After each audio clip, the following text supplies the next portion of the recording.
Alors, Jacques Beau, bonjour. Bonjour. Merci de me recevoir chez vous pour cette nouvelle interview avec l'impertinent.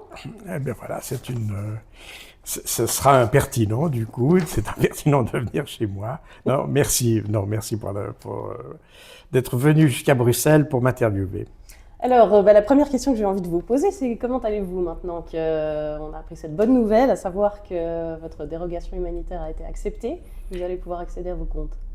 Alors, c'est une bonne nouvelle en demi-teinte malgré tout, puisque j'ai accès à mes comptes uniquement pour subvenir à mes besoins fondamentaux. Donc, ça n'est pas une libéralisation complète. Les sanctions demeurent. Ça n'a rien changé quant au fond de la chose. Mes fonds sont limités par il y a un montant mensuel, si vous voulez, d'une certaine manière. Donc c'est pas que tout d'un coup ils se sont aperçus qu'ils avaient fait une grosse erreur, etc. C'est uniquement pour les besoins humanitaires, qui est d'ailleurs une obligation, puisque l'Union européenne décide des sanctions, bien sûr, mais la mise en œuvre se fait au niveau des pays, en l'occurrence la Belgique, puisque j'y habite. Et c'est donc une autorisation, donc c'est eux qui sont chargés de mettre en œuvre les sanctions, et c'est donc le ministère des Finances belge qui m'accorde le droit de subvenir à mes besoins fondamentaux. Parce que la Belgique a une obligation de ne pas interdire aux citoyens de subvenir à leurs besoins fondamentaux. Un État ne peut pas vous interdire de subvenir à ça. Donc en fait, l'Union européenne, déjà techniquement, depuis le mois de décembre, se comporte comme un État hors la loi, puisqu'elle m'a empêché de subvenir à mes besoins fondamentaux. Objectivement. Quoi que vous pensiez des sanctions, etc. C'est une interdiction de subvenir à mes besoins fondamentaux pendant un mois. La Belgique, qui a mis en œuvre, qui était responsable de mettre en œuvre ces sanctions, pendant 2 mois, m'a également privé d'accéder à mes besoins fondamentaux. Donc ça, ces pays sont, en fait, ou ces juridictions sont hors la loi. En fait, vous pourriez les attaquer si vous le souhaitez. C'est ce qui se fera. D'accord. C'est ce qui se fera. Parce qu'il y a clairement un manquement d'abord, on est toujours dans le due process, n'est-ce pas? C'est-à-dire que vous accusez les gens sans aucune base en réalité. Et vous leur imposez une sanction sans même réfléchir à la nature à l'impact de cette sanction. Donc il y a très clairement, et ça c'est une conséquence du due process, parce que quand vous avez un procès, eh bien la sanction est toujours adaptée d'abord à la faute que vous avez commise, d'une part, mais aussi aux conditions dans lesquelles vous vous trouvez. Or là, comme c'est une décision qui a été prise totalement hors sol, puisque c'est une décision extrajudiciaire, donc hors de tout système judiciaire. C'est pour ça qu'elle ne respecte pas les éléments fondamentaux du droit humanitaire, enfin des droits de l'homme, tout simplement. Parce que c'est une décision qui se place au-dessus du droit. C'est exactement comme quand Obama décidait d'éliminer des gens sur la base d'une liste donnée par la CIA. On élimine des gens dans le monde. Voilà. C'est une décision extrajudiciaire, elle se place au-dessus de la loi. Et est-ce que vous envisagez également d'attaquer la Suisse pour manque de réaction? Je ne vais pas vous dévoiler tout, mais on va laisser aucune pierre non tournée. D'accord. On laissera aucune pierre non tournée. D'accord. Donc, en gros, vous voulez Ne tirez pas de conclusion. vous défendre de ce Je vous ai dit ce que j'ai dit. D'accord. Oui, donc la Suisse a malgré tout réagi un petit peu mollement récemment. On l'a vu avec l'ambassadrice, je crois, qui a en gros rappelé à l'Union européenne qu'il fallait... Alors non, c'est pas l'ambassadrice. Elle a été que le messager dans cette affaire. C'est la Confédération suisse. Un ambassadeur n'est qu'un messager. En allemand, ça se dit Botschafter, du terme Botschaft, qui est en fait un message. Donc techniquement, ce sont des gens qui ont appliqué. Mais là, il est important aussi de dire que cette autorisation qui a été faite par le ministère de la Justice, le ministère des Finances belge, n'a rien à voir avec la Suisse. Cette décision n'a strictement rien à voir avec la Suisse. C'est le résultat des démarches qui ont été faites par mes avocats auprès du régulateur belge, donc qui est responsable de la coordination et de la mise en œuvre des sanctions. Et ça n'a rien à voir avec la Suisse. Jusqu'à maintenant, je n'ai vu absolument aucun résultat tangible de la soi-disant démarche qui a été faite par la Suisse. Je dis soi-disant parce que je n'ai moi-même aucune information sur la nature de cette démarche, j'ai reçu aucun texte, j'ai reçu un coup de téléphone, c'est tout, et ce téléphone a à peu près le même contenu que ce que des journalistes ont obtenu en demandant au DFAE. Mais je n'ai absolument aucune information supplémentaire. Par conséquent, je ne connais même pas la nature du message qui a été transmis par la Suisse à l'Union européenne. Je ne sais même pas sur quels éléments factuels ils se sont basés. Je ne peux dire que ce qu'on m'a dit au téléphone. Voilà. Et ce que je peux dire également, puisque la décision du ministère des Finances belge est venue, cette décision ne se base absolument pas sur aucune démarche faite par la Suisse. Elle se réfère exclusivement aux démarches faites par mes avocats. Entendu. J'ai l'impression que vous êtes un peu en colère, non?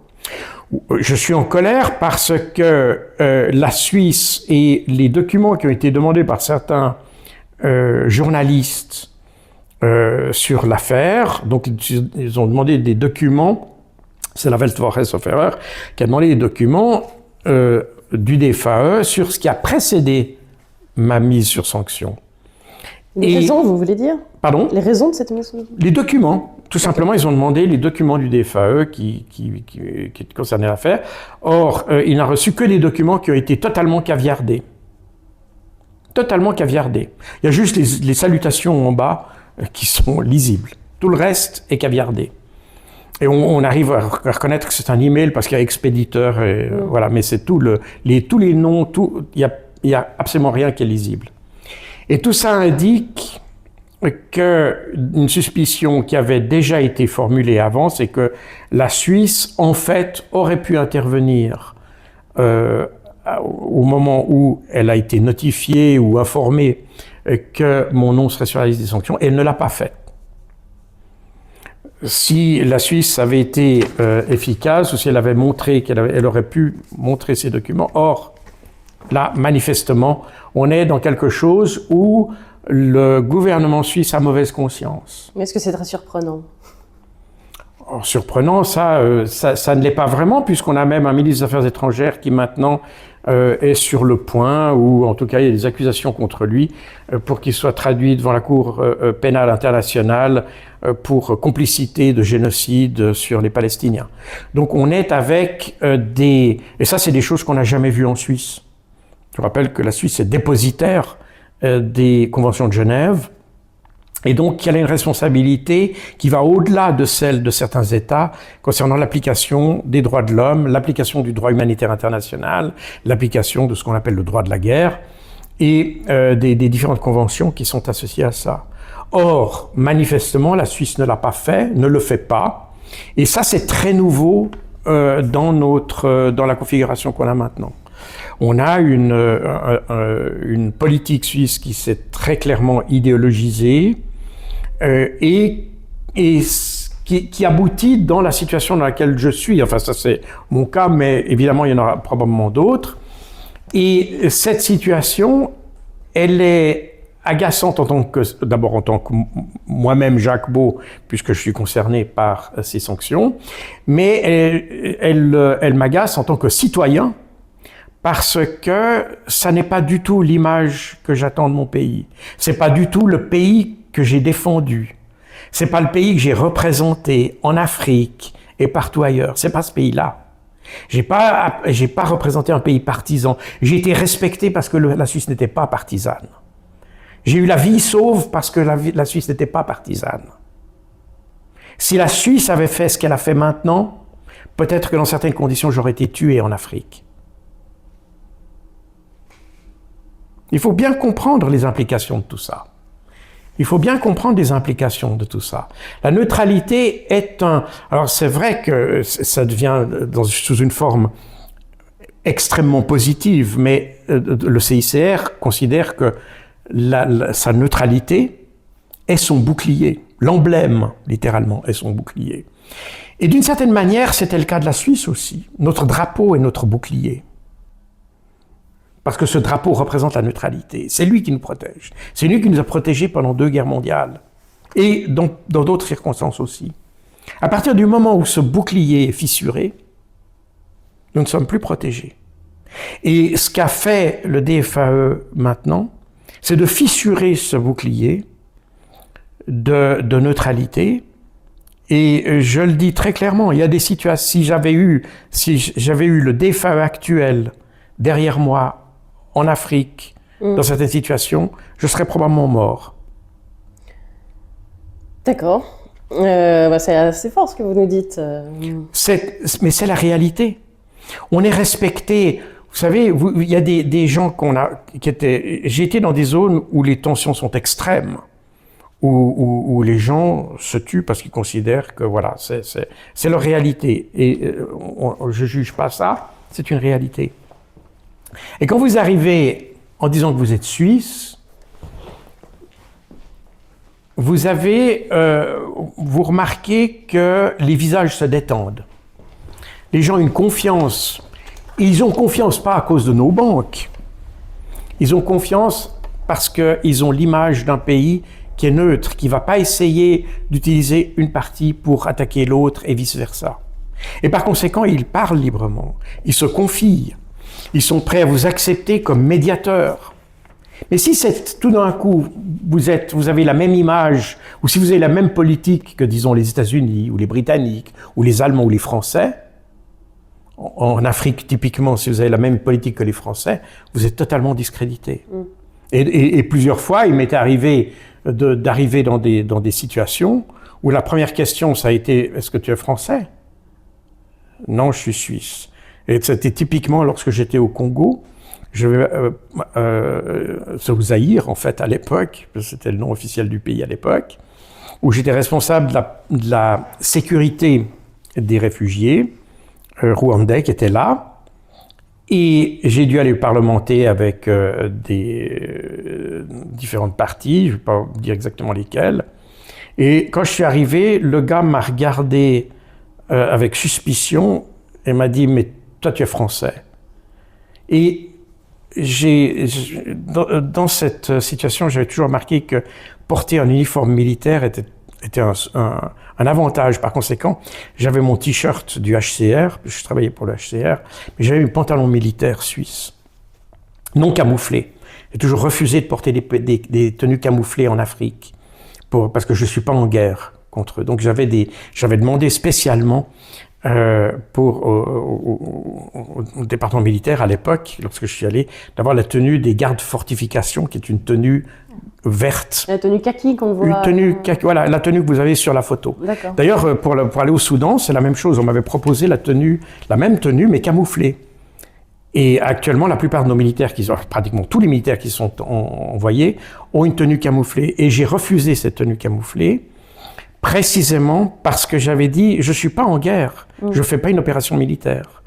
J'ai un uniforme, et donc j'ai pris l'uniforme des gardes fortifications, qui est cet uniforme kaki que vous voyez sur la photo, qui est très largement répandu.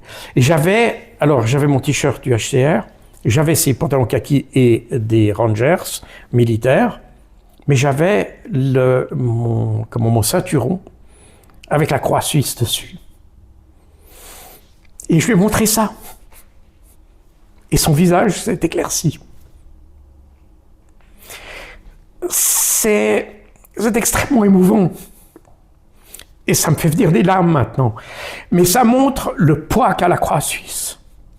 Donc vous estimez que la Suisse, quelque part, se déshonore en n'agissant pas le mot déshonneur, je ne sais pas si c'est le déshonneur, mais elle se prostitue. C'est pas beaucoup plus noble, on va dire. Mais du coup, moi qui allais vous demander si vous comptiez ou non revenir en Suisse, j'imagine que ça, puisque là-bas, la Suisse ne reprend pas ses sanctions, j'imagine que ce n'est pas à l'ordre du jour. Non, la question n'est pas là. La question est que d'abord, je n'ai pas le droit de me déplacer. Donc là, typiquement, le ministère des Finances m'a donné l'autorisation d'utiliser de l'argent. Bon, très bien. Mais si je devais déplacer, c'est de nouveau le ministère, je ne sais pas si c'est des Affaires étrangères ou de l'Intérieur en Belgique, qui devrait me donner l'autorisation de sortir de Belgique. Et je devrais faire la même démarche avec la France. La France devrait m'autoriser à traverser son territoire pour aller jusqu'en Suisse. Et le Luxembourg, la même chose. Alors ça, c'est une chose. Alors, j'aurais probablement l'autorisation de me rendre dans mon pays. Mais je n'aurais probablement pas l'autorisation de revenir. Oui, c'est ça. Voilà. Du coup, donc la question, c'est un problème que j'avais déjà évoqué très longtemps. D'ailleurs, c'est assez amusant que les commentateurs qui ont fait des commentaires sur les sanctions voient pas du tout, ils n'ont rien compris en fait à ces sanctions. Enfin bref, on ne va pas entrer dans les détails. Toujours est-il que, voilà, si je rentrais en Suisse, j'aurais probablement pas l'autorisation de revenir dans l'Union européenne, puisque la décision de l'Européenne, c'est que je ne peux pas entrer sur le territoire de l'Union européenne. Le libellé des sanctions dit que je n'ai pas le droit d'entrer sur le territoire. Mais comme je suis déjà, c'est pour ça que je suis dans cette situation particulière, à ne pas pouvoir me déplacer au-delà des frontières belges. Oui, je veux dire, retourner en Suisse, ça voudrait dire y rester. Mais voilà, mais ça voudrait dire également déménager, etc., etc. Donc bon, ça n'a pas de sens. Alors, à quoi ressemble une journée type dans la vie d'un sanctionné? Qu'est-ce que vous faites tous les jours? Ah, ça change rien. Ah bon? Ça change rien du tout. Sauf que je ne peux pas aller... La seule différence, si vous voulez, c'est que au lieu de planifier mes achats pour aller acheter à manger pour la semaine ou pour la journée, ou peu importe, eh bien, c'est quelqu'un qui me l'apporte, qui va l'acheter, qui fait pour moi, qui cuisine. Et voilà, c'est la seule différence. Alors j'ai plus de visites qui viennent, du coup. Voilà, c'est ça. Mais sinon, quant au déroulement de la journée, ça n'a absolument rien changé. D'accord. Donc vous lisez, vous travaillez. Je lis, je travaille, je fais exactement ce que je faisais avant, et voilà. Quel est le but de vos avocats? Est-ce que c'est la levée des sanctions? Vous pensez que c'est atteignable? Parce qu'on a un peu l'impression d'avoir affaire à une équipe qui ne dérogera pas. Enfin, revenir sur une décision, c'est admettre qu'on s'est trompé. Donc, ça paraît inaccessible pour... oui, c'est la difficulté de la chose. Alors, l'avantage, malheureusement, donc, ceux qui sont intéressés à mon cas ont vu que sur le site de l'Union européenne, vous avez... cette liste des gens sanctionnés qui me mentionnent avec des motifs, etc. Alors ça, c'est exprimé de manière extrêmement vague, extrêmement succincte. Mais il y a des documents qui ont été établis dont ces petites explications sont un résumé, si vous voulez. Ah. Et enfin, c'est même pas un résumé, à vrai dire. C'est même pas vrai. Je pense qu'ils ont fait l'accusation. Ce qui est sur la liste a été probablement écrit avant même qu'ils aient les documents. Ce qui, d'ailleurs, montre un petit peu. Donc, ils ont essayé de justifier ce qu'ils avaient écrit en cherchant les documents. Et donc, ces documents qu'on appelle working papers, je les ai, je ne peux pas vous les montrer parce qu'ils sont confidentiels, mais c'est les documents qui ont servi de base, soi-disant, à l'accusation, ou aux accusations qui étaient formulées. Et vous ne pouvez pas nous dire ce qu'il y a dedans non plus? Non, je ne vous le dirai pas.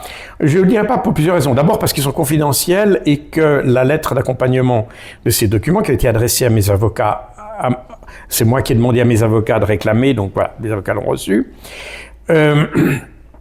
Et la lettre d'accompagnement dit explicitement que ces documents ne doivent pas être diffusés dans la presse, etc. Bon, alors ça c'est la première chose. La deuxième chose, c'est que ces documents vont servir de base à notre stratégie d'action, parce qu'évidemment il faudra répondre à ces documents. Alors, disons que sans entrer dans le détail de ces documents, puisque je n'ai pas le droit de le faire, disons que leur puérilité est une forme de qualification pour comment l'Union européenne prend ses décisions. D'accord. Je ne dirais pas beaucoup plus que ça. Et donc, ça va certainement nous faciliter les choses. Et je pense que la position de l'Union européenne sera difficilement tenable. Mais effectivement, ils vont essayer de faire un combat d'arrière-garde. Mais s'ils font un combat d'arrière-garde, alors là, on peut revenir sur la première question que vous avez posée. Est-ce qu'on va pouvoir attaquer ces gens? Parce que... d'ailleurs, d'une certaine manière, il y a pas beaucoup, il y a même personne parmi les commentateurs qui a eu des journalistes qui ont dit il a dit ci, il a dit ça, etc. On va y revenir tout à l'heure. Oui, mais il y en a aucun qui a vraiment touché les documents, ce qui est dans les working papers d'une certaine manière. Mais les accusations du même jus, il y a absolument aucune information qui a été apportée par des journalistes, aucune, qui est en fait juste. D'accord. C'est tout, littéralement, on peut dire c'est des mensonges, littéralement. Excusez-moi de vous couper, mais je sais que Nathalie Yamb et Xavier Moreau, qui sont donc d'autres citoyens européens qui ont été sanctionnés aussi, eux font référence au fait que des articles de presse ont servi de justification à ces sanctions. Et est-ce que selon vous, on peut se poser la question de savoir si certains articles de presse n'ont pas cette fonction première de pouvoir figurer un jour dans un dossier? Je ne pense pas que les articles aient eu cette vocation. Je ne pense pas que les journalistes qui ont écrit ça avaient cette idée en tête. D'accord. Du coup, ce serait conspirationniste. Absolument. Voilà. Donc, je ne pense pas qu'il y ait cette tête. En revanche, ça va mettre en évidence, parce que le problème, c'est que pratiquement tous les articles qui ont été écrits sur moi sont faux. Pratiquement tous. Et quand je dis pratiquement, bien sûr. Sauf ceux de l'impertinent. Non, je parle de ceux qui ont été à charge, si vous voulez. D'accord.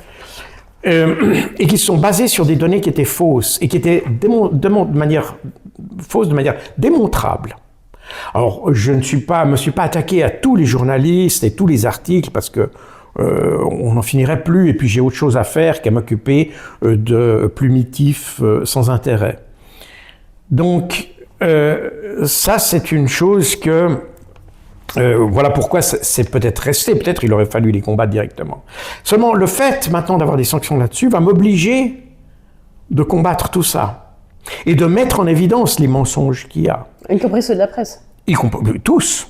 Parce qu'on peut difficilement faire une partie sans faire l'autre. Mais c'est un combat titanesque qui vous attend. Alors oui et non.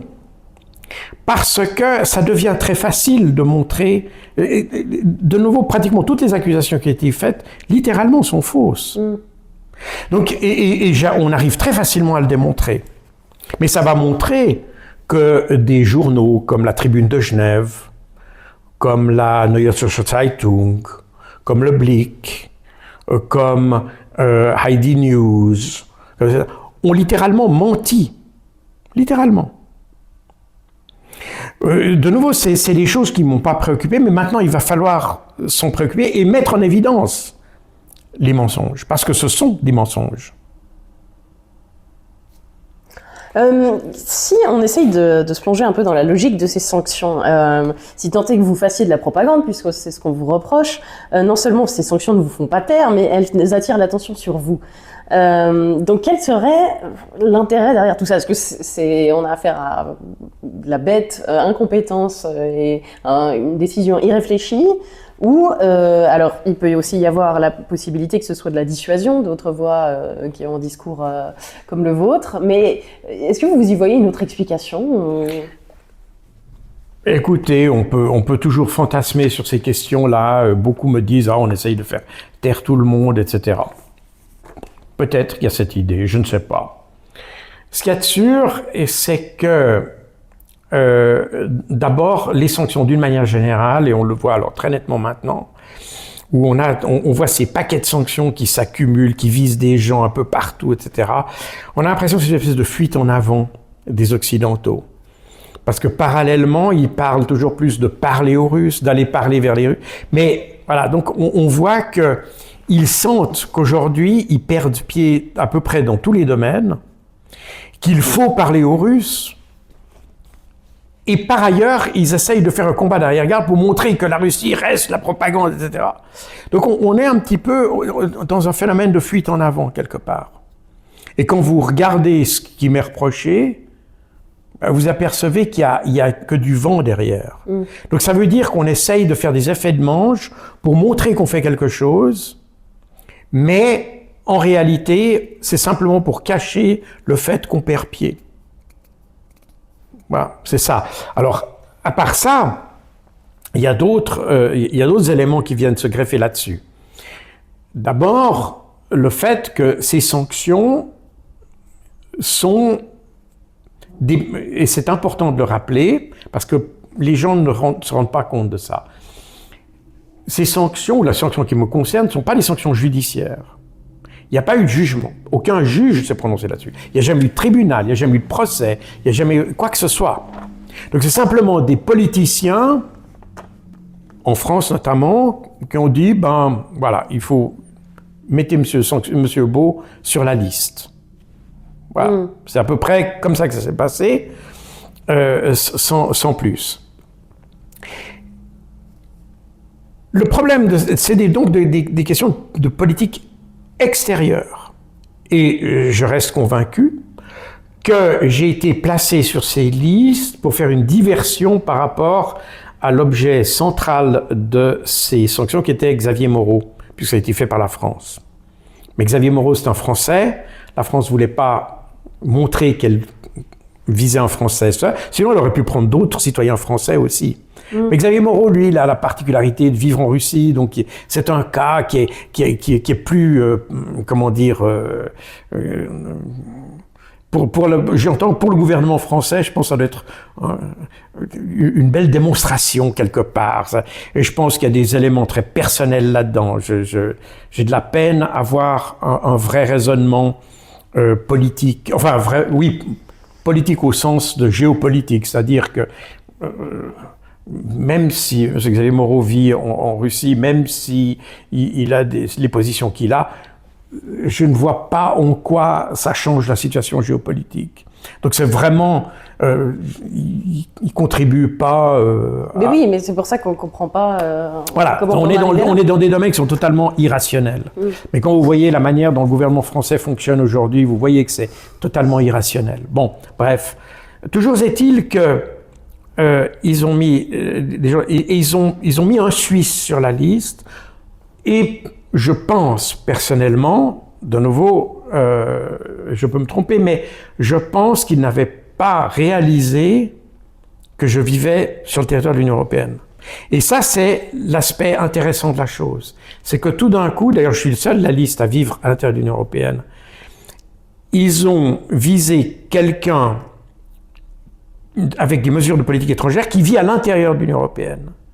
Comme ces décisions politiques, donc par définition extrajudiciaires, quand ça concerne la politique étrangère, ben, vous faites toujours des décisions qui peuvent sortir du droit. Quand vous arrêtez, quand le gouvernement français décide d'aller arraisonner un navire en haute mer, par exemple, un navire soi-disant russe ou peu importe, on est en dehors du droit, en réalité. Mais en politique étrangère, bon, vous pouvez sortir du droit, vous êtes dans le domaine du droit international, mais bon, ça c'est des choses qui touchent pas les droits de l'homme, qui touchent pas les droits fondamentaux, les libertés fondamentales, etc. Par conséquent, les gens acceptent relativement bien. C'est la même chose quand vous allez bombarder un village en Syrie, vous pouvez très bien être nommé général après dans une armée européenne, ça dérange pas, c'est bombarder des civils, parce que c'est à l'extérieur. Et ça, c'est la particularité de ces décisions extrajudiciaires qui visent le domaine, on sort du domaine juridique du pays. Tandis que tout d'un coup, quand ces mêmes mesures touchent quelqu'un à l'intérieur d'un pays, alors vous avez d'autres aspects qui se mettent en activité. C'est la question des des libertés fondamentales qui vous sont garanties. Dans l'Europe, théoriquement, on vous garantit la liberté de mouvement, la liberté d'expression, la liberté de penser, la liberté d'opinion. Et tout d'un coup, ces sanctions viennent exactement contredire tout ça. Parce que tout simplement, comme j'ai expliqué tout à l'heure, c'est une décision qui est au-dessus du droit, donc extra-judiciaire. Et ça, je pense que ceux qui ont mis mon nom sur la liste n'avaient pas prévu. Mais ils ont créé un précédent juridique qui signifie qu'à partir, si on accepte ça, ça veut dire qu'on peut accepter dorénavant que n'importe quel citoyen de l'Union européenne peut être condamné par la simple décision de la Commission européenne. C'est ce qui motive aussi le fait de votre défense, de vouloir... Alors, c'est un des arguments de la défense, c'est ce qui va... parce que, comme j'ai dit, on n'est pas simplement dans la question de la non-application des libertés et droits fondamentaux. On est dans un mécanisme qui contourne tout ça. Et ce mécanisme, il a été créé par par l'Union européenne. Donc l'Union européenne a mis en place des mécanismes pour contourner les droits. Mais, et là où ça devient compliqué, c'est que c'est devenu une habitude dans l'Union européenne. Typiquement, quand il s'est agi de prendre des sanctions, par exemple, sur la question typiquement du gaz naturel, la décision qui a été prise récemment par l'Union européenne a changé ses règles d'adoption des mesures pour que la Slovaquie et la Hongrie ne puissent pas rouspéter. Donc, si vous voulez, on a l'Union européenne qui ajuste le droit en fonction de la situation pour que on écarte tous ceux qui soient contre. Et c'est en fait, dans un autre domaine, à une échelle différente, c'est exactement ce qu'ils ont fait avec moi. On a un mécanisme qui contourne les dispositions légales pour prendre des décisions de façon à ce qu'il n'y ait pas d'opposition. Et c'est exactement, d'ailleurs c'est le grand danger à mon avis que court l'Union européenne aujourd'hui, c'est exactement ce genre de pratique. Quand vous décidez des décisions qui ont une portée à l'extérieur de vos frontières, donc qui sortent, dans vos frontières, vous avez garanti la liberté, les machins, les droits, etc. Quand vous prenez une décision qui va au-delà de ça, alors vous allez contre des principes, mais pas contre vos lois. Quand vous utilisez les mêmes règles que vous utilisez pour l'étranger avec chez vous, alors c'est pas simplement les principes qui sont remis en question, c'est simplement votre respect du droit. Et l'état de droit, ce qu'on appelle l'état de droit, c'est lorsque la gouvernance est régie par le droit. Or, quand vous modifiez le droit pour qu'il corresponde aux décisions politiques, vous n'êtes plus dans l'état de droit. Et on est exactement dans cette situation-là avec l'Union européenne, qui modifie le droit pour pouvoir prendre des décisions politiques, alors que normalement, les décisions politiques qu'elle prenne devraient être adaptées au droit qu'elle a, avec les limitations qu'elle a. Quand si vous prenez la décision, par exemple, dans un pays que vous décidez que vous interdisez la torture, alors quand vous avez des terroristes, vous avez pris l'engagement de ne pas torturer. Alors, certains diront c'est un handicap, seulement ça fait partie justement des choses que vous défendez. Ça fait partie des valeurs que vous défendez. Vous avez dit, on n'utilise pas la torture. Et s'il faut lutter contre les terroristes, on utilisera d'autres moyens, mais pas la torture. Or, ce qui se passe avec l'Union européenne, c'est que on remarque, on n'a pas la torture, on va modifier, on va faire de telle sorte. C'est ce qu'ont fait les Américains avec Guantanamo. Alors, oui, la torture est interdite aux États-Unis, mais on met les gars à Guantanamo, comme ça on peut les torturer. Voilà. C'est exactement la même chose, c'est exactement le même principe que ce que fait l'Union européenne. On change le droit pour pouvoir prendre des décisions politiques qui sont contre nos principes.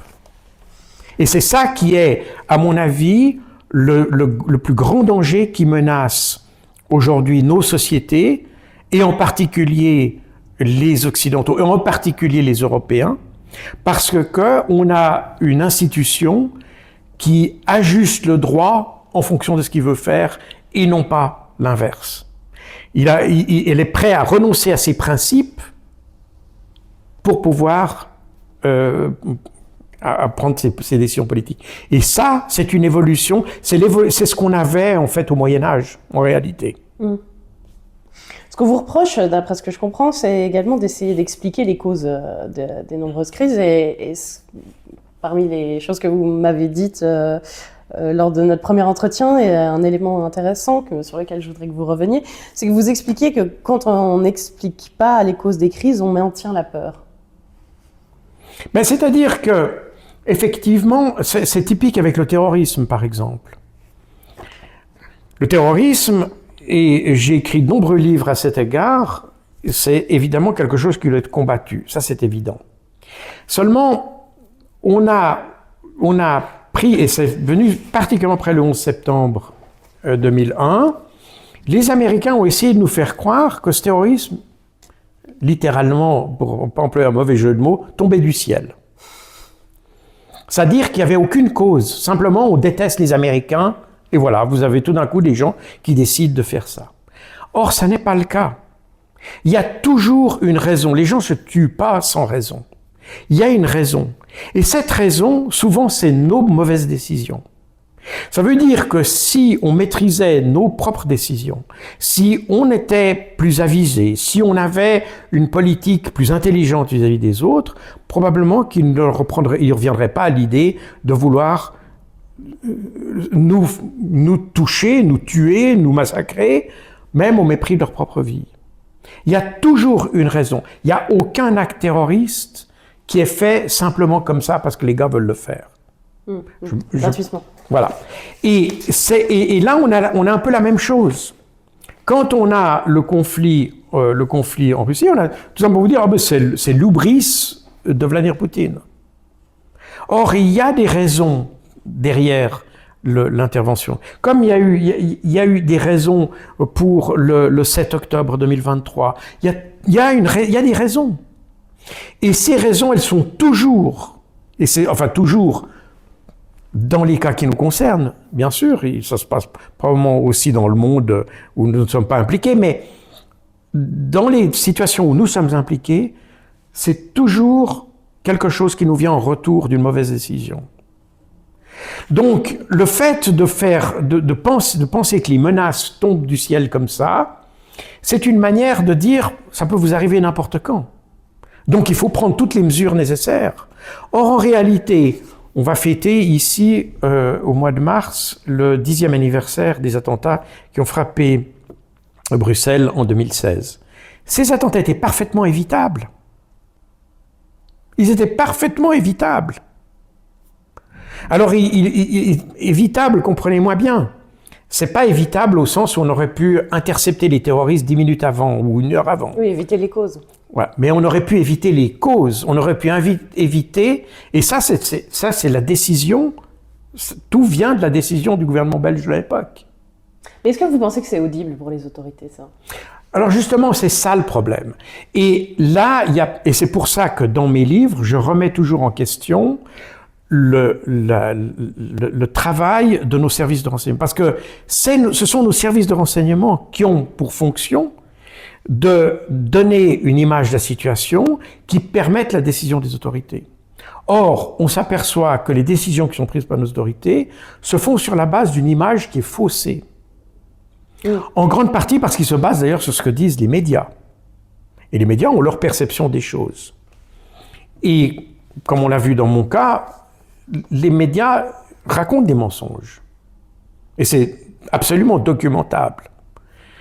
Et d'ailleurs, je l'ai montré systématiquement dans les vidéos que j'ai faites. C'est pour ça que je n'ai pas beaucoup d'amis à la RTS, parce que ils mentent régulièrement.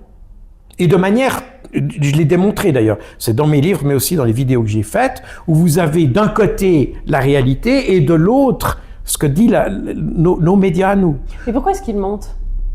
Parce que ça suit leur narratif, leur perception des choses. On ne part pas de l'idée qu'on veut une image de la réalité, on part de l'idée qu'il faut montrer que Vladimir Poutine est méchant. En fait, c'est un peu comme l'Union européenne qui adapte le droit à... C'est exactement ça. Ce qu'elle veut. On est exactement cette dynamique-là. Et c'est exactement ce que m'avait dit un journaliste, d'ailleurs, d'un grand journal parisien, d'un quotidien parisien, avec lequel j'avais téléphoné en 2022, et qui m'a dit « Notre rédaction nous empêche de dire la vérité parce que ça signifierait qu'on soutient Vladimir Poutine. Nous empêche de dire la vérité parce que ça signifie qu'on soutiendrait Vladimir Poutine. » Oui, on a vu des choses comme ça aussi après le 7 octobre. Tout est dit. Tout est dit, en réalité. Et c'est ça le problème. Et c'est là où le rôle des services de renseignement est très important, parce que le rôle des services de renseignement, c'est pas de reprendre ce que dit la presse, mais c'est d'arriver avec des éléments objectifs, même si c'est pas ce que dit la presse, devant le ministre. Et puis si le ministre lui dit « Ouais, mais c'est pas ce que dit tel journal », c'est au gars du service de renseignement de dire « Oui, mais la situation, elle n'est pas celle-là. » Et c'est des situations qu'on a rencontrées, que moi-même j'ai rencontrées à plusieurs reprises dans ma carrière dans le cadre du renseignement, où vous devez dire au ministre ou aux représentants, enfin ceux qui représentent le gouvernement, lui donner une image qui est totalement différente de ce que fait la presse. Mais vous devez arriver, c'est pour ça que le travail de renseignement, c'est pas de tout savoir, mais je rappelle que le mot intelligence, en anglais, intelligence, vient du latin intellegere, comprendre. Le renseignement, c'est comprendre. C'est pas accumuler des informations. C'est pas raconter ce que dit la presse. Le renseignement, c'est essentiellement comprendre. Or, quand je lis, pour reprendre le cas de la Suisse, puisque vous êtes un média suisse, mais quand je reprends les rapports de la politique de sécurité, ou différents rapports, je constate que nos médias, nos services de renseignement n'ont rien compris à la situation.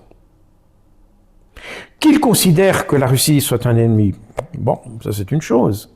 Mais quand vous lisez ce qu'ils écrivent, vous apercevez qu'ils n'ont absolument rien compris de ce qui se passe. Alors qu'on fasse ces rapports, si vraiment ça c'est trop divergent par rapport à ce que disent les médias, et puis que le gouvernement ne veut pas se trouver dans une polémique entre les médias et ce que disent les services de renseignement, qu'ils fassent ces rapports confidentiels. On en est là, vous pensez vraiment? Ah oui, oui, oui. Ah oui, on essaye juste d'aller dans le sens du vent. C'est exactement ça. C'est inquiétant. C'est très inquiétant. Parce que vous avez, dans le rapport de politique de sécurité, vous avez des informations qui sont même contredites par les Ukrainiens eux-mêmes, par exemple, concernant l'Ukraine. Oui, c'est ce que vous dites à plusieurs reprises. D'ailleurs, je voulais profiter de cette interview également pour vous confronter à certaines des critiques qui sont émises. Oui, vous pouvez y aller, oui. Parce que vous ne voyez pas de problème à cet exercice. Donc, on vous reproche notamment de cibler vos griefs sur l'Europe et de ne jamais critiquer ou mettre en cause Poutine et la Russie. Alors d'abord, c'est totalement faux. La question, de nouveau, moi je suis quelqu'un qui essaye la raison, la motivation pour expliquer et pour essayer de faire comprendre la situation, et en tout cas pour moi de la comprendre, c'est pas de donner des bons et des mauvais points, c'est c'est trouver des points d'appui pour un dialogue de paix. Or, vous ne pouvez pas avoir un dialogue de paix si votre point de vue est totalement en faveur ou reprend uniquement le narratif d'un côté. Et d'ailleurs, votre question est intéressante, parce que le reproche que formule la personne que vous avez reprise parle des reproches contre l'Europe, pas contre l'Ukraine. Vous avez dit Europe, vous n'avez pas dit Ukraine. Oui, c'est vrai, l'Occident. Vous n'avez pas dit Ukraine. Et c'est effectivement le problème. Comme je l'ai toujours dit, dans ce conflit, je critique pas plus la Russie que l'Ukraine. Mais comme vous l'avez très justement dit, je critique l'Europe. Et pourquoi je critique l'Europe? Parce que comme je l'ai expliqué à plusieurs reprises, ma démarche c'est de trouver la paix. Pour trouver la paix, vous devez jouer le rôle d'arbitre. C'est d'ailleurs ce que j'ai fait dans beaucoup de conflits où j'ai fait de la médiation. Alors des conflits plus petits, bien sûr, mais ça reste le même principe. Et quand vous êtes en médiation, vous êtes un peu la situation de l'arbitre d'un match de football. Et vous avez deux équipes qui jouent. Chacun joue avec des objectifs qui sont évidemment antagonistes. Et chacun de ces deux équipes a la conviction qu'ils combattent pour la cause juste. Voilà. Alors, pour les uns, la cause juste, c'est blanc, et pour l'autre, la cause juste, c'est noir. Voilà. Mais les uns et les autres ont cette conviction. Quand vous êtes l'arbitre, vous ne pouvez pas avoir la perception uniquement des uns ou la perception des autres. Vous devez vous détacher de ça, et puis voir les arguments des uns et des autres, et vous dire que probablement, la situation se trouve dans les zones de gris. Alors, un pays neutre, la Suisse par exemple, mais moi qui ai cette culture de la neutralité, quand je me place en dehors du conflit, j'essaie de voir quels sont les éléments de part et d'autre. Et j'attendais des personnes extérieures. Les Américains sont un peu particuliers parce qu'ils ils avaient un intérêt très marqué pour ce conflit dès le départ. Bon. Mais les Européens, a priori, n'avaient pas d'intérêt pour ce conflit. J'entends des intérêts matériels. Il n'y a aucun intérêt pour... au contraire, l'Europe avait la possibilité d'avoir cette position d'outsider, c'est-à-dire de spectateur ou peut-être même d'arbitre, puisqu'elle n'est pas impliquée. Et d'utiliser ce rôle d'arbitre, non pas pour pousser à plus de guerre et alimenter le conflit, mais pour essayer au contraire de calmer les esprits de part et d'autre. Et le problème ici, c'est que l'information que vous avez, s'il y avait des débats dans nos médias, etc., où qu'on pouvait avoir des gens qui soient pour, des gens contre, des gens comme ci, des gens qui ont tel... Si on avait tout ça, mon travail serait inutile, à vrai dire. J'aurais pas besoin de le faire. Mais quand vous regardez l'image qu'on a du conflit, elle est totalement d'un seul côté. On a uniquement une seule perception. Et quand j'ai une seule perception, c'est même pas la perception ukrainienne, c'est la perception du gouvernement ukrainien, qui est même différente de celle même des journalistes ukrainiens.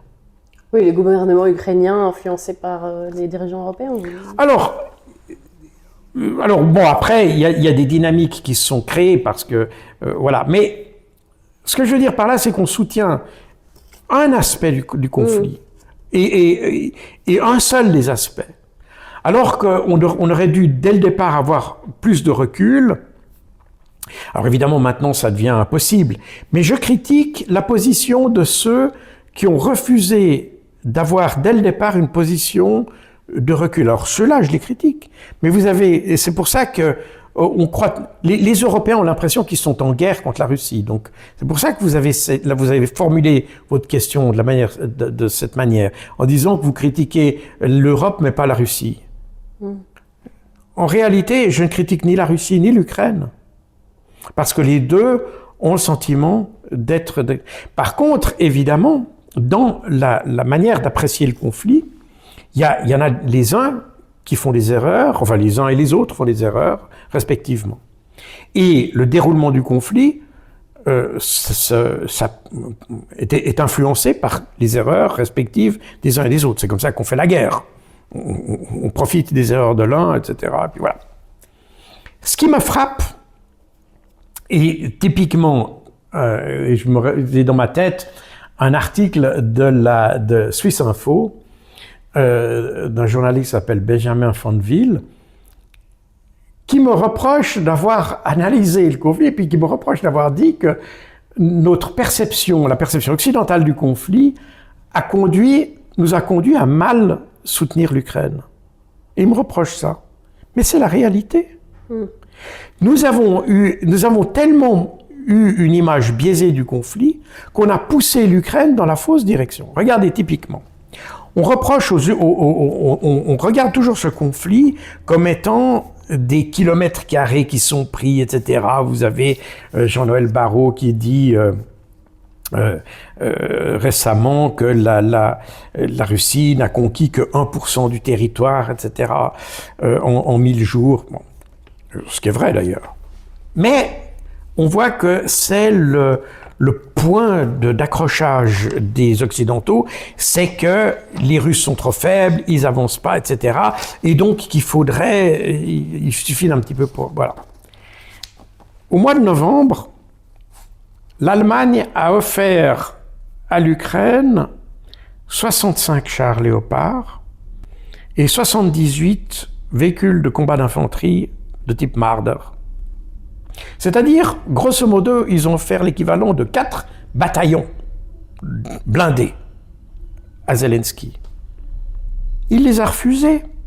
Pourquoi? Parce que c'est pas ce dont il a besoin. Et ça vous montre exactement le problème. On veut voir le conflit comme nous voulons le voir, mais pas comme les Ukrainiens, eux, commencent à le comprendre.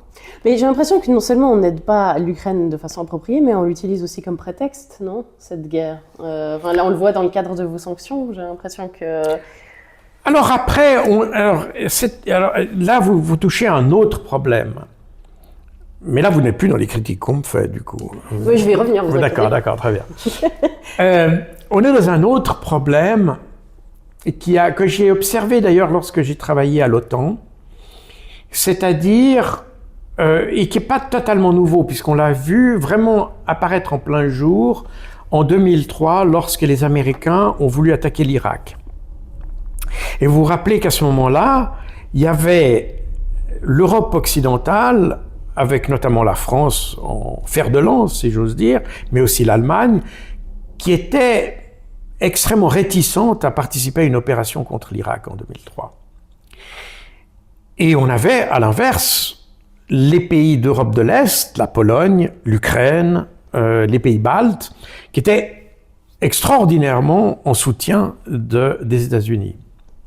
Et c'est là que Donald Rumsfeld avait parlé de la vieille Europe, en parlant de la France, l'Allemagne, etc., qui étaient, disons, qui ne voyaient pas d'un bon œil cette intervention en Irak. Et puis la nouvelle Europe, qui était celle qui allait soutenir les États-Unis. Et dans mon passage, dans mes 5 ans à l'OTAN, j'ai constaté, et pas seulement moi d'ailleurs, beaucoup de mes pairs, PIRS, colonels, on se parlait beaucoup entre colonels, qui avaient fait la même constatation que l'OTAN était très fortement influencée par cette nouvelle Europe et non plus par l'ancienne. Parce que c'était ceux qui soutiennent les États-Unis. Et donc les États-Unis ont privilégié ces gens. Quand vous regardez les premières unités qui ont été déployées, à part les Américains et les Britanniques, qui voulaient intervenir en Irak, ceux qui ont suivi immédiatement les gros contingents, ça a été l'Ukraine, la Pologne, les pays baltes, etc., qui sont tout de suite venus en soutien des États-Unis. Et cette espèce de déplacement du centre de gravité, non pas dans le sens clausewitzien, mais dans le sens, j'allais dire, physique, des mécanismes de décision, eh bien, on a vu ce basculement vers l'Europe de l'Est, dans l'OTAN, alors il est très très clair, mais également dans l'Union européenne. Avec, dans l'Union européenne, un effet qui est un peu plus choquant, d'une certaine manière, c'est que cette partie qui prend de plus en plus d'influence, et d'ailleurs la nomination de Kaja Kallas comme ministre, entre guillemets, ou représentante de l'Union européenne pour les affaires étrangères, qui vient d'un pays comme l'Estonie, qui est un pays très petit à l'échelle européenne, qui est un des pays les plus petits de l'Union européenne, pas le plus petit, mais un des plus petits, eh bien, ce déplacement du centre de gravité de la décision vers l'Europe de l'Est a changé aussi la perception qu'on a dans l'Union européenne sur les vrais problèmes de l'Union européenne. Parce que ces pays de l'Est, alors évidemment on parle de pays comme les pays baltes, la Pologne, etc., et c'est des pays qui ont traditionnellement, historiquement, un antagonisme avec la Russie. Justifié, pas justifié, la question n'est pas là. Eux le perçoivent comme ça, très bien.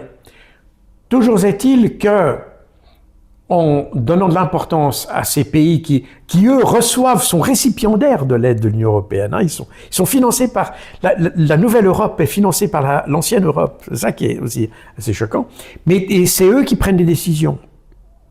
Et là, ça commence aussi à être un peu choquant, parce qu'on a des structures d'économie qui sont très différentes, des intérêts géopolitiques qui sont très différents, et on voit que on pourrait parler de la décision de l'énergie. Hein. Vous savez, les soviétiques ont fourni du gaz naturel à l'Union européenne depuis la fin des années 60.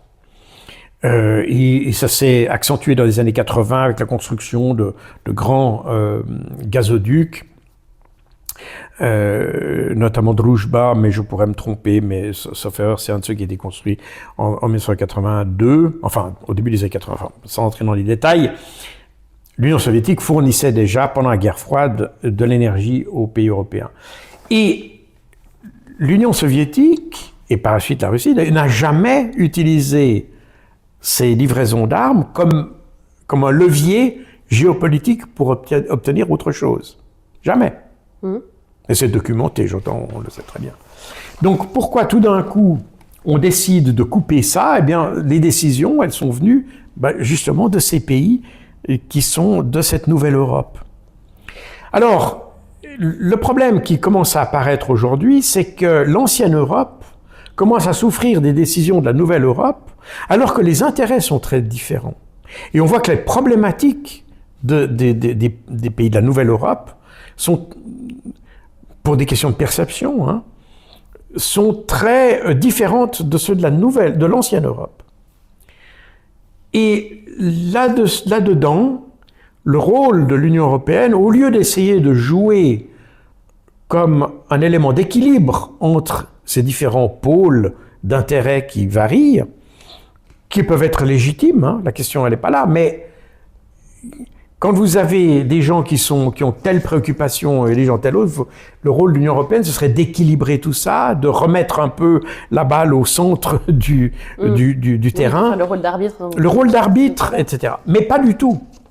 L'Union européenne a complètement poussé d'un seul côté. Et c'est là où je vois un danger particulier. Ce danger, d'ailleurs, apparaît très manifeste aujourd'hui. C'est pour ça qu'aujourd'hui, vous avez toutes ces réticences par rapport à l'Union européenne. Les gens, alors bon, à mon avis, je suis pas un expert, mais toutes ces prédictions comme quoi l'Union européenne s'effondre, etc., elle se fissure, ça c'est indéniable. Qu'elle s'effondre, on n'en est pas encore là. Mais néanmoins, tout ça constitue des changements qui vont exactement à l'encontre des objectifs initiaux de l'Union européenne, en réalité, qui était justement d'amener une sorte de consensus autour de... Elle trahit sa mission. Ouais, un peu trahi sa mission. Avec le problème que aujourd'hui, on voit que la rhétorique est extraordinairement belliciste, et pas seulement belliciste, mais elle se fait au détriment du développement, par exemple, social, sociétal, etc. C'est-à-dire que tout d'un coup, ce grand écart géopolitique se fait au détriment de la substance même de l'Europe. Et ça devient très inquiétant. Mais alors, quel grief pourrait-on faire à Vladimir Poutine et à la Russie dans cette histoire, finalement? Alors moi, d'ailleurs, je l'ai dit dans mes livres, je l'ai dit, j'ai toujours douté de l'intérêt de l'attaque de l'Ukraine. Dans tous mes livres, enfin, tous ceux qui ont parlé de cet aspect-là, j'ai mis en doute la pertinence de la décision. J'ai expliqué quel était le raisonnement derrière. J'ai expliqué pourquoi eux ont vu qu'il était nécessaire de le faire. Mais j'ai toujours, et moi-même j'ai été étonné, d'ailleurs je l'ai dit à plusieurs reprises, j'ai moi-même été étonné quand j'ai appris le 24 février 2022 que la Russie attaquait l'Ukraine, j'ai moi-même été surpris de ça. Parce que je me suis dit, est-ce que vraiment c'est une bonne décision? La pertinence de ces décisions, je la questionne. Mais le fait de questionner cette décision ne signifie pas que je n'essaie pas de la comprendre. Je n'essaie pas d'appliquer une nouvelle logique sur la question, j'essaie de comprendre. Et à partir du moment où l'attaque a eu lieu, où la Russie a décidé d'attaquer l'Ukraine, bon, est-ce que c'était une bonne décision, mauvaise? On peut discuter à l'infini, c'est comme discuter du sexe des anges, vous comprenez? Voilà. Le fait est que c'est là, la justification est là, et c'est la logique avec laquelle cette guerre est conduite. Et cette guerre sera résolue par rapport à cette logique-là, même si la décision était mauvaise. Et aujourd'hui, en Europe, en Occident, on vous dit, c'est une mauvaise décision, donc il doit perdre. Oui, mais j'entends... la réalité, elle n'est pas comme celle-là. C'est la même chose. Quand les Américains sont allés en Irak, leur décision était mauvaise, Mais maintenant, la situation est comme elle est. Il faut la résoudre comme elle est. Si on se dit, c'est parce que les Américains étaient une mauvaise décision, donc on fait rien. Non. Il faut résoudre la situation telle qu'elle est. Et c'est ce déni qu'on a continuellement parmi nos journalistes qui fait qu'aujourd'hui, d'ailleurs, on n'a pas on voit pas d'ouverture sur ce conflit. On pense toujours qu'on peut, parce que c'était une mauvaise décision à la base, ce qui d'ailleurs, c'est une question, hein, c'est pas, que j'ai moi aussi, à laquelle j'ai pas vraiment de réponse.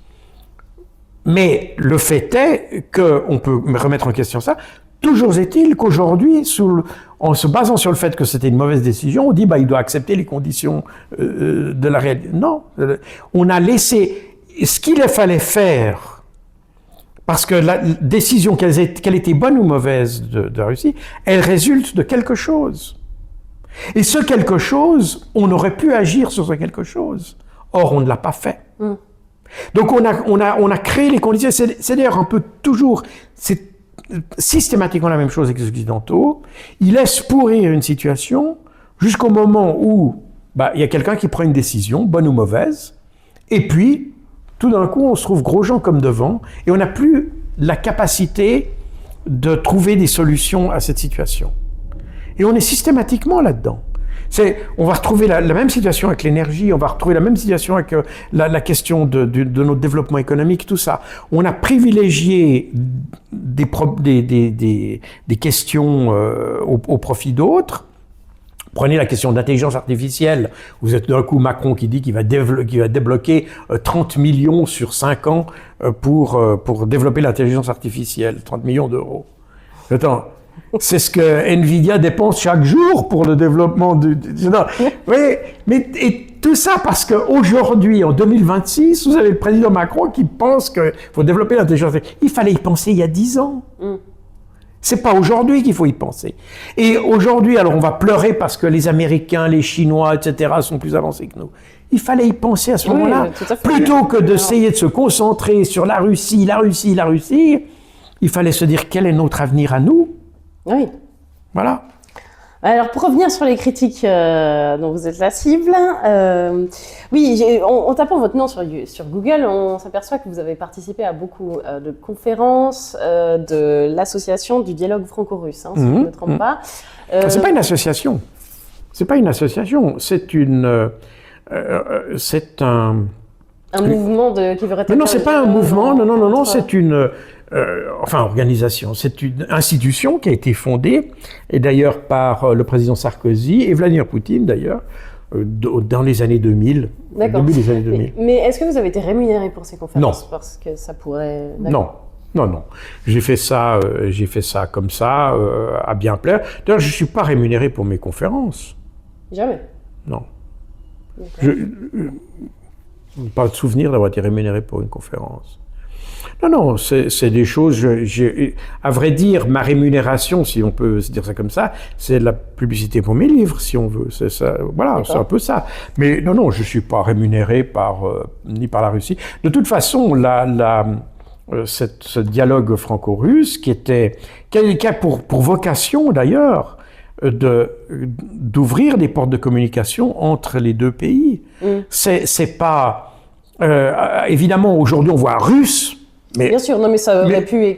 Mais on peut voir franco. Oui. Vous voyez ce que je veux dire? Quand vous dites franco-russe, on voit le mot russe tout d'un coup. Non, mais j'essaye de trouver des non, bien sûr. Mais ça, c'est évidemment, vous avez des gens qui essayent de... n'est-ce pas, si tout d'un coup j'avais... c'est comme les gens qui ont été jetés des cailloux dans les restaurants en France qui servaient de la poutine. Oui, mais dans un article de la NZZ sur donc les sanctions qui vous visent, j'ai trouvé extrêmement intéressant qu'on insiste là-dessus parce que c'est très vague en fait. Ils disent, il est établi, donc c'est le DFAE qui répond à la NZZ, il est établi que chaque personne mentionnée est responsable de mesures ou de stratégies attribuables au gouvernement de la Fédération de Russie, les met en œuvre, les soutient, en tire profit, y participe ou les facilite. Enfin, ça veut tout et rien dire, non ?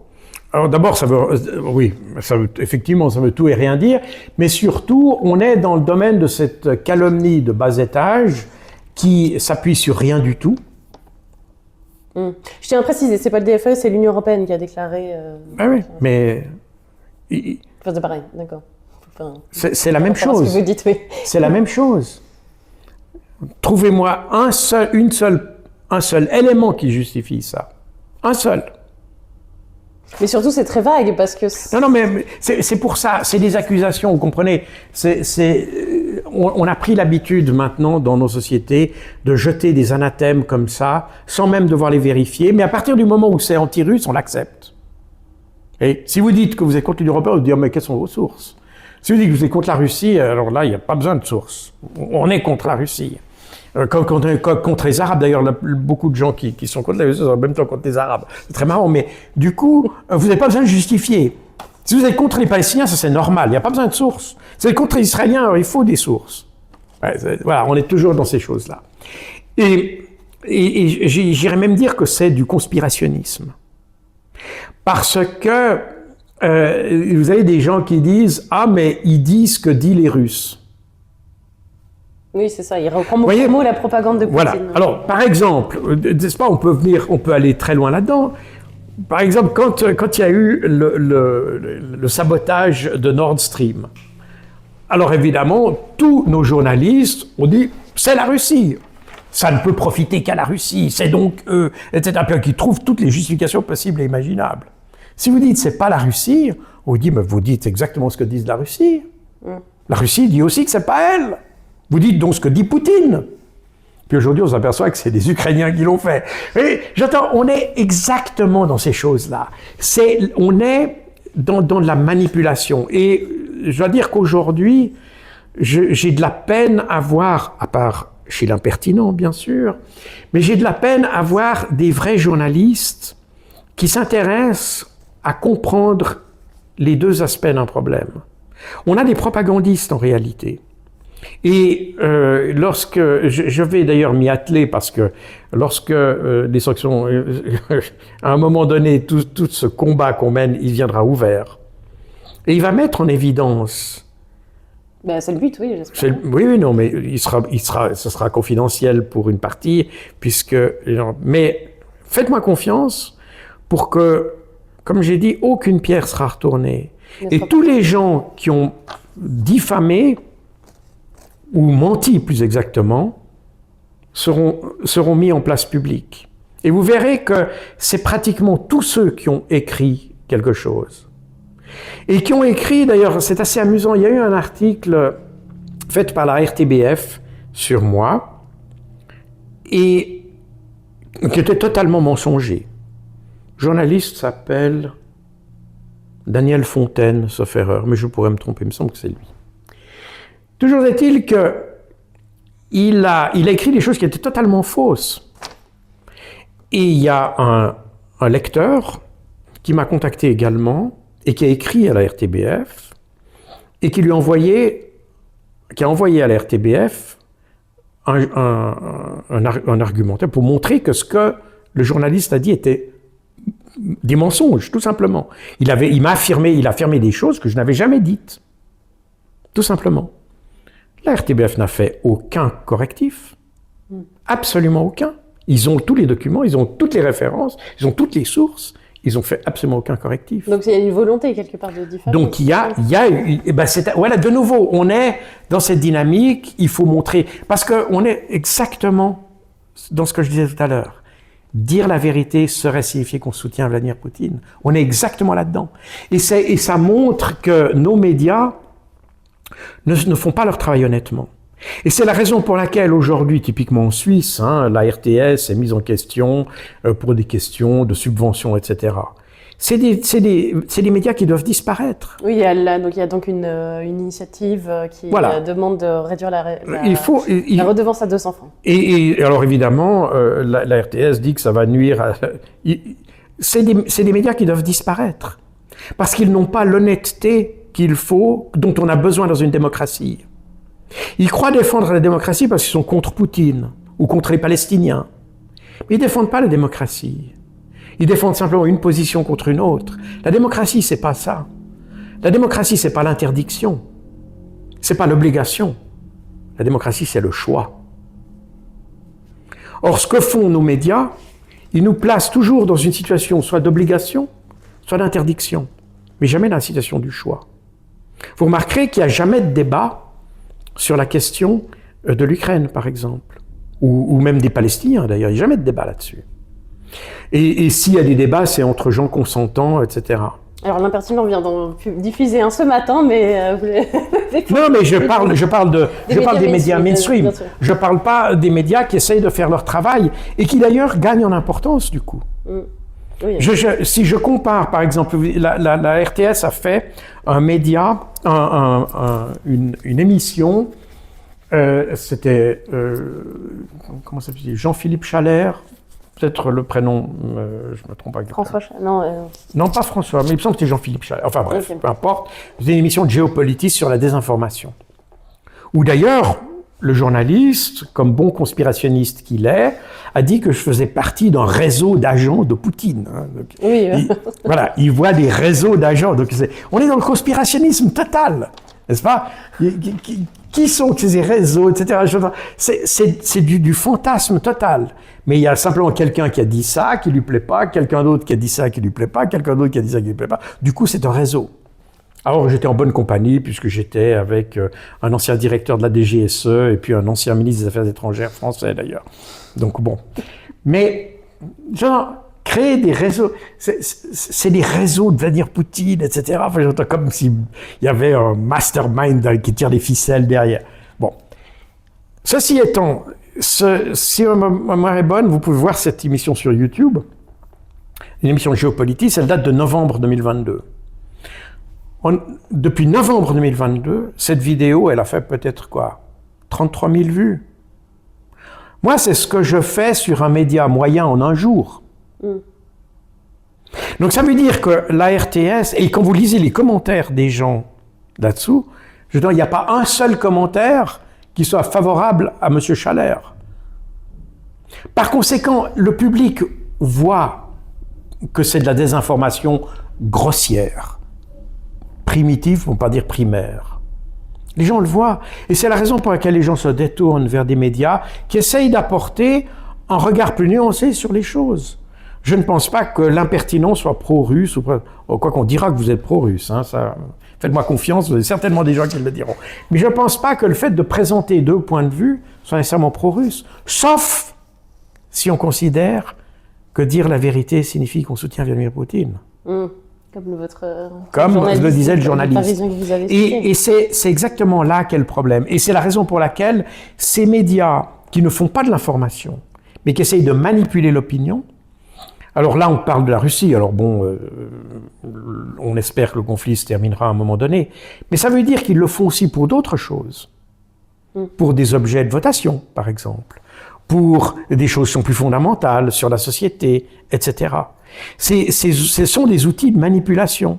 Quand ils le font pour la Russie, ils le font pour d'autres choses. Et d'ailleurs, on le voit très bien en France, puisqu'ils appartiennent tous à des milliardaires qui ne le font pas pour la beauté du geste. Donc, Alors, bon, après les milliardaires, non, ce que je veux dire, c'est que... Je ne veux pas prendre position là-dessus, parce que le milliardaire, il peut avoir une autre logique. Non, mais ce que je veux dire, c'est que ça valide le fait que c'est devenu des instruments de propagande. Alors, des instruments de... Oui, non, pas nécessairement. C'est pas le fait que ce soit des milliardaires que ça vient des instruments de propagande. Non, mais c'est des outils de manipulation de l'opinion. Alors, de nouveau, on pourrait avoir un milliardaire qui décide que son créneau, c'est l'information impartiale. On pourrait avoir ça. Donc, c'est pas le fait que ce soit tenu par des milliardaires. Le problème n'est pas là. Le problème est que, autrefois, les médias que nous avions étaient des médias qui appartenaient à un très grand nombre d'acteurs, d'une manière générale. Des journaux qui étaient indépendants, qui étaient des entreprises en réalité, et qui avaient leur propre vie, leur propre source de financement, etc., etc. Et donc, c'est pour ça que quand moi j'étais jeune, quand vous ouvriez un journal en Suisse romande, vous pouviez choisir des journaux de droite, de gauche, de plus ou moins à gauche, plus ou moins à droite, plus ou moins au centre, des journaux catholiques, des journaux... Vous aviez toutes ces tendances qui étaient présentes, parce que chaque journal était indépendant, avait ses propres sources de financement, etc., etc. Ce qui s'est passé ces dernières années, et c'est pas tellement le fait que ce soit des milliardaires, mais surtout que vous avez des milliardaires qui ont commencé à rassembler plusieurs médias sous leur houlettes. Et de ce fait, la diversité, pas simplement la diversité des médias, mais la diversité de financement des médias s'est réduite et aujourd'hui, vous n'avez plus que quelques sources de financement des médias. Par conséquent, ça veut dire que vous n'avez plus la même diversité, parce que évidemment, le milliardaire qui finance, indépendamment de ce qu'il pense, il peut être bien intentionné, mais le problème, c'est que tous les médias qui sont financés par lui vont avoir tendance à avoir à peu près la même philosophie. Donc vous n'avez plus la diversité. Vous avez de nombreux titres, mais pas la diversité qui accompagnait ça. Et d'ailleurs, vous le voyez très bien, quand vous ouvrez les journaux aujourd'hui, ils ont pratiquement tous le même titre. Parce que, par ailleurs, ce qui s'est passé dans de nombreux médias, qui s'est ajouté au phénomène de concentration des médias, c'est que pour rentabiliser les médias, on a réduit les effectifs. Et donc aujourd'hui, on n'a plus les moyens d'avoir des journalistes qui font un vrai travail de recherche, qui font un vrai travail d'investigation, qui font un vrai travail, j'allais dire presque académique, si vous voulez. Aujourd'hui, vous avez simplement des perroquets qui recrachent ce qu'on attend d'eux, et dans la plupart des cas, d'ailleurs, ils reprennent, ils ajustent des informations d'agences de presse, etc. Donc on a une diversité qui s'est amoindrie au niveau qualitatif, mais aussi au niveau des sources de financement, etc. Et ça, c'est la raison pour laquelle on a pensé pendant un moment, et j'avais pensé pendant un moment, que les médias d'État, comme la RTS, la RTBF, France 2, France Info, d'une manière générale, qui sont des médias d'État, exactement au même titre que RT en Russie ou comme ça. C'est exactement la même chose, c'est des pays qui vivent de l'État. Des médias qui vivent de l'État? Des médias qui vivent de l'État. J'avais pensé qu'ils garderaient une certaine objectivité. Mais, on a dit tout à l'heure, aujourd'hui, nos gouvernements prennent de mauvaises décisions. Et c'est très net en France, mais on le voit un peu partout, et en Suisse en particulier. Nos gouvernements prennent de mauvaises décisions, du coup, les médias tendent à couvrir ces mauvaises décisions. Mais ils les dénoncent pour certains. Pardon? Pour certains, ils les dénoncent. Je parle des médias d'État. Hein. Oui. Mais alors, c'est vrai que c'est de plus en plus rare, mais il me semble qu'il y a des sujets sur lesquels ils font quand même... Oui, il n'y en a plus beaucoup. Ou alors c'est des sujets qui ne sont pas trop clivants, etc. Je ne veux pas dire qu'ils acceptent tout. Mais disons que dans la grande majeure partie des cas, on a des médias qui sont devenus des organes, en réalité, au service de l'État. D'ailleurs, c'est leur fonction. Et d'ailleurs, aujourd'hui, maintenant, d'autant plus maintenant qu'on les menace de raccourcir, ils vont devenir encore plus proches de l'État qui les soutient. Et c'est pour ça qu'il faut s'en débarrasser. J'ai une autre question à vous poser qui est un petit peu délicate.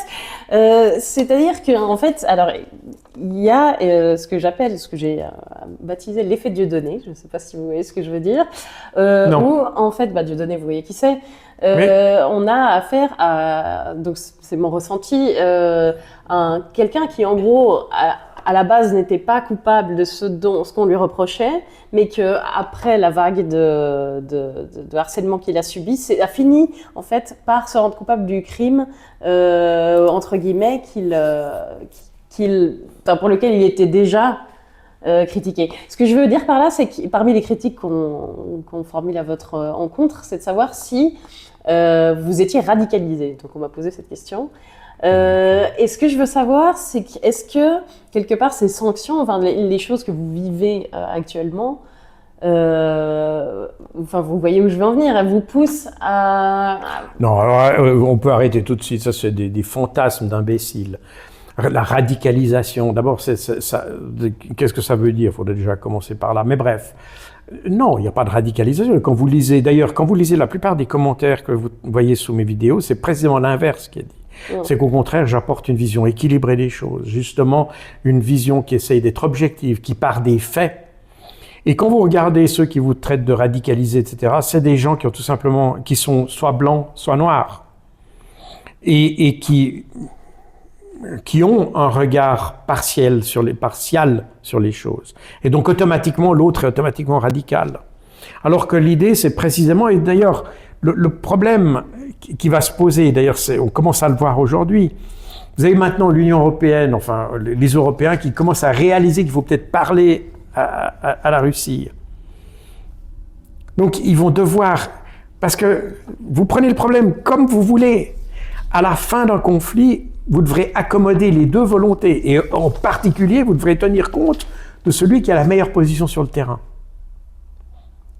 Alors, comment est-ce que vous conciliez cette espèce de manière de voir les choses, soit blanc, soit noir, et puis c'est radicalisé, etc., avec tout d'un coup le fait que vous devrez inévitablement passer par une conciliation des intérêts des deux.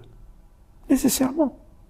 Avec le fait que quand vous avez quelqu'un qui gagne, la conciliation va plutôt être en sa faveur que contre lui. Ça, c'est une réalité des choses. Résultat des courses, comment vous allez concilier tout ça? Est-ce que tout d'un coup, les négociateurs qui parlent à la Russie vont être déradicalisés? Vous voyez, c'est des choses, voir tout ça, mais ça c'est très français, de voir tout ce qui est opposé, c'est radical. De nouveau... Non, mais dans votre critique de l'Union européenne, la manière dont vous êtes traité pourrait vous pousser à... Quelle critique? Je critique, moi, l'Union européenne n'est pas, n'est pas un combat pour moi. Simplement, aujourd'hui, c'est pas je m'en fous, moi, de l'Europe, à vrai dire. Je suis suisse, et la Suisse ne fait pas partie de l'Europe. Par contre, je constate qu'à partir du moment où on se pose la question en Suisse d'entrer dans une institution qui ne respecte pas l'état de droit ou le système de l'état de droit, alors je dis non, ça correspond pas à la culture démocratique qu'on a en Suisse. Ça correspond en aucun point. En aucun point. Nous n'avons aucun point commun avec l'Union européenne. Nous avons des points communs avec nos voisins. Nous avons des liens d'amitié historiques avec tous nos voisins. Et quand je dis voisins, j'étends ça à tout le continent européen. Mais avec l'institution européenne, nous n'avons aucun point commun. Le mode de gouvernance ne répond en aucun point à ce qu'on attend en Suisse. En aucun point. Ni en matière de centralisation et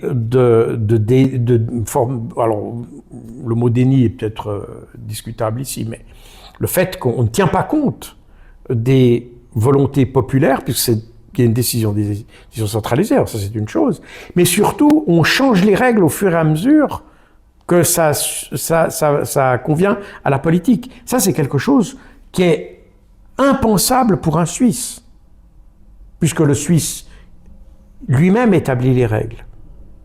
Donc le mode de fonctionnement de l'Union européenne est totalement aux antipodes de la culture suisse. De toute façon, on va bientôt en être... je crois que dans quelques années, il y aura... Oui, alors ça, c'est autre chose. Mais c'est important de revenir sur cette question parce que, de nouveau, moi, je ne critique pas... je m'en fiche de l'Union européenne. Simplement, l'Union européenne me met maintenant dans une position où, d'abord, je suis obligé de dire que les décisions qu'elle a prises, je dois les expliquer telles qu'elles sont des décisions extrajudiciaires. Et extrajudiciaire signifie qu'on ne respecte plus le droit. C'est un fait. Et d'ailleurs, c'est un fait qui est reconnu par les parlementaires européens aussi, par des parlementaires européens, qui l'acceptent parce que pour l'instant, ça alimente leur position vis-à-vis du conflit en Russie. Mais qu'ils se fassent pas d'illusions. Dans quelques années, les mêmes règles pourront être appliquées pour eux lorsqu'ils auront un problème d'agriculture, un problème, etc. Donc on est dans quelque chose qui est beaucoup plus grave que ça. D'accord, écoutez, Jacques Bou, merci beaucoup pour cet entretien. C'était un plaisir. Et puis bon courage pour la suite de votre combat. Oui. Bon, on vous sent combatif en tout cas. Alors ça, certainement. Je suis certainement combatif. Je constate d'ailleurs, pratiquement chaque fois que je sors de chez moi, qu'il y a un soutien énorme des gens dans la rue. Il ne faiblit pas parce qu'avec toutes les crises qui s'enchaînent, on pourrait croire qu'on... Non, au contraire, il augmente. Bon, on est dans l'effet Streisand, comme on dit, c'est-à-dire qu'on a mis le doigt sur un truc et ça met le doigt sur d'autres problèmes en réalité.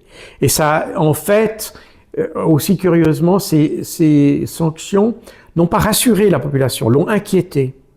Parce que d'un coup, ils s'aperçoivent que ça peut les toucher, eux. Et ça crée pas de la peur, ça crée de l'inquiétude. Et pas de l'inquiétude par rapport aux Russes, d'inquiétude par rapport à l'Union européenne. Donc, de nouveau, c'est la réalité. Hein. J'ai encore jamais vu quelqu'un dans la rue qui m'a arrêté qui était pour l'Union européenne. Tous disent, et pourtant ils vivent en Belgique, la Belgique est un des premiers pays enfin, c'est un pays fondateur de l'Union européenne, ou du marché commun, enfin de ce qui a été l'histoire de l'Union européenne. Je pense que les Belges sont en général très européens, C'est d'ailleurs là qu'il y a la Commission européenne. Pardon ? Il y a d'ailleurs la Commission européenne ici. Oui, en plus, bon, ça c'est une chose. Mais disons que les Belges sont très européens en général. Mais avec ce genre de choses, on sent qu'il y a un détachement toujours plus grand qui s'ajoute à d'autres choses. Hein. C'est la politique à l'égard des paysans, à l'égard tout ça s'accumule dans l'idée ou la perception toujours plus grande qu'on a une petite élite à Bruxelles qui prend des décisions en dehors, hors sol en réalité, sans tenir compte de ce que pense la population. Et même, dans mon cas, en menaçant la population. Voilà, si vous voulez, il y a une sorte de complémentarité entre ce qu'on a vu ici, d'ailleurs, près de chez moi, à propos du Mercosur, et puis les paysans qui s'insurgeaient là contre, et puis les sanctions. Cette question du Mercosur a montré l'écart qui existe entre les décisions européennes et les besoins de la population, et les sanctions montrent la manière dont l'Union européenne essaie de contrôler et d'éviter justement que la population s'insurge par rapport à cet écart. Donc, d'une certaine manière, l'Union européenne a fermé le cercle.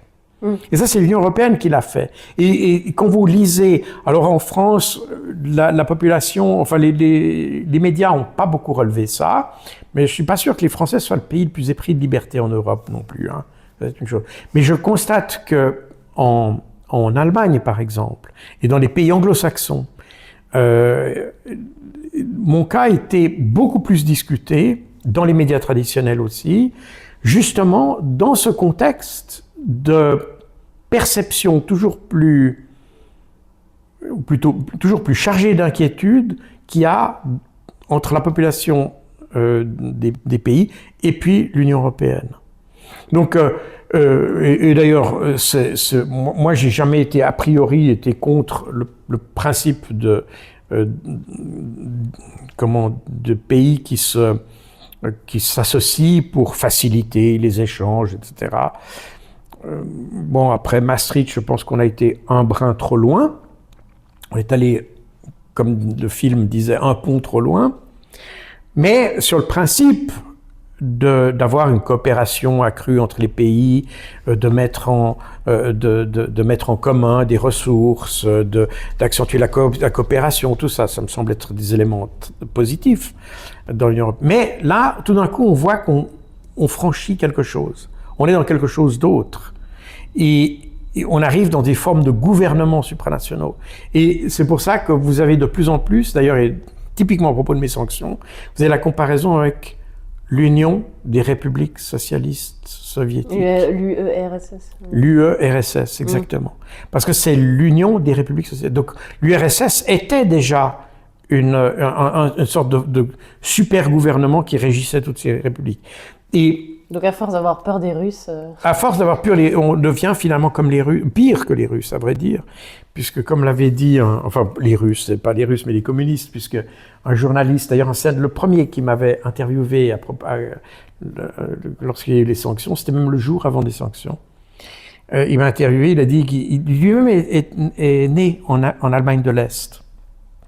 Et il a dit, ce qu'on vous impose, c'est exactement ce que j'ai connu en Allemagne de l'Est, avec une différence. C'est qu'en Allemagne de l'Est, on avertissait les gens avant. Merci Jacques Beau. Merci à vous.